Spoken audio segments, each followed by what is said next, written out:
અમદાવાદ સહિત સમગ્ર રાજ્યમાં ગરમીનો પારો વધ્યો છે ત્યારે ગરમીથી લગતા બીમારીના કેસોનું પ્રમાણ પણ વધવા લાગ્યું છે। અમદાવાદ શહેરમાં છેલ્લા 3 દિવસથી ગરમીનો પારો ઊંચકાતા દેશની સૌથી મોટી સિવિલ હોસ્પિટલમાં ઓપીડીના કેસમાં વધારો થયો છે।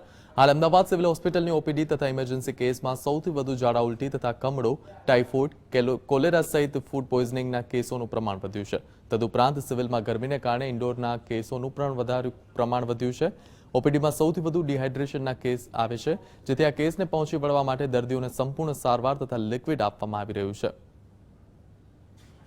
કારણે ઝાડા ઉલટીના કિસ્સાઓ, ટાઇફોઇડના કિસ્સાઓ, કમળાના કિસ્સાઓમાં વધારો જોવા મળ્યો છે।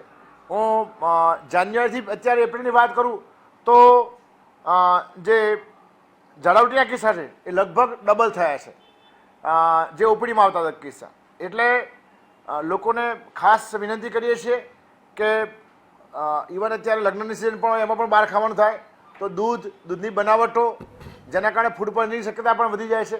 તો આ બધું જે કોઈ ખોરાક ખાઈએ અથવા પીએ એ આરોગ્યપ્રદ હોય એ બહુ જ અત્યંત જરૂરી છે।